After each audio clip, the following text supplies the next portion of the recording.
Hello stampers and crafters, welcome to my YouTube channel. My name is Sarah McGuire from Sassy Paper Crafts. I'm an independent Stampin' Up! Demonstrator, and today's project is this super quick calendar. And when I say quick, I mean super quick. So if you want to see how to make this calendar, please keep watching.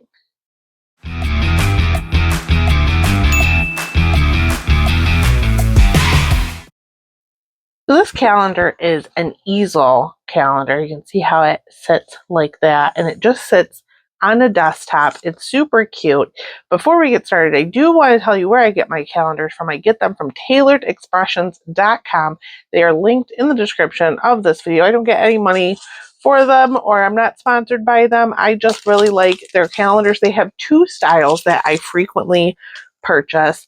They have this more rectangular style, and they also have a square one, which I really like. But I love how that just sits on a desk. It's super quick and easy to make. I'm going to show you how to make it. Move all this out of the way. First, you're going to need a piece of cardstock that measures 4 1/4 by 11 inches. So just a piece of cardstock cut in half the long way, and you're going to score that at 5 1/2. So it's just like a card base. So if you wanted to mail this, this will fit in a standard size envelope. I just burnished it with my bone folder. And then you're going to need a piece that is 4 inches by 4 inches. It's just a square. And then I have scored it at 2 inches right in half, and then a 1/2 inch on each side. So I scored it at 1/2 inch and turned it and scored it at another 1/2 inch. And what you're going to do with this is, I like to call it a tent. So I square it like that, and then I pull these flaps up so it looks like a tent, just like you would use camping. You can also burnish these if you want. It gives you a bit of a crisper edge. And for this calendar, I did use liquid glue, and then I put like a block on top to make it stay. But for the purpose of this video, I'm just going to use regular seal.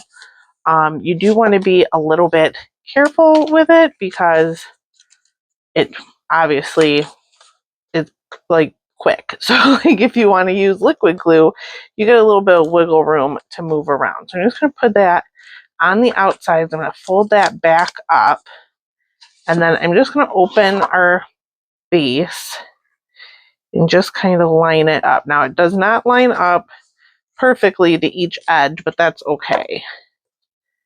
And then push that down, and that is our base. And see, it stands up real nice. It's a little bit crooked, but that's okay. Now we can put on and decorate everything. This is the Brushed with Beauty Designer Series paper. You can use either side of this paper. I just really liked the flowery side.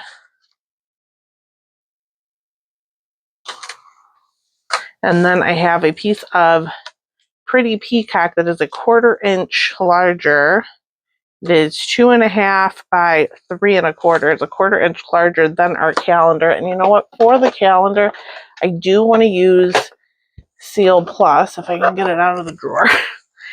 Just because it's a little bit stronger. I don't want our calendar to fall off.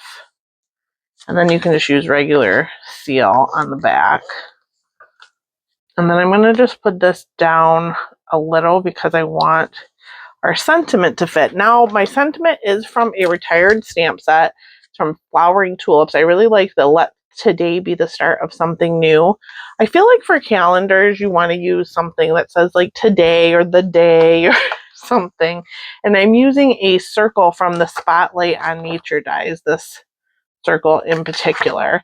Love these dies. If you don't have them, I feel like they're a necessity. Like you have to have them.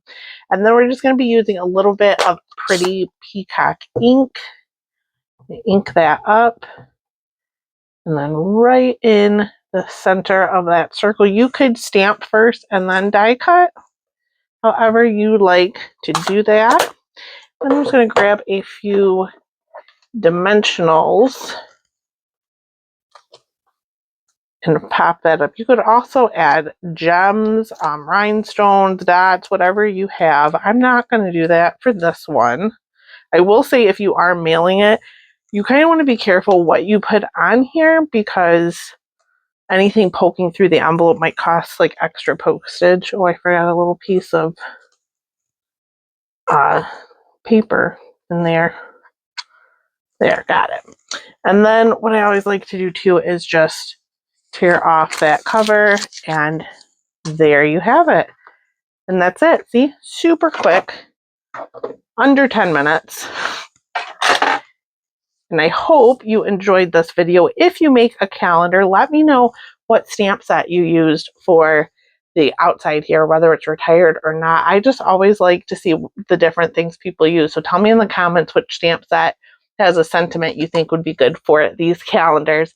I want to thank you so much for watching. I hope you found this video helpful, and I will see you next time.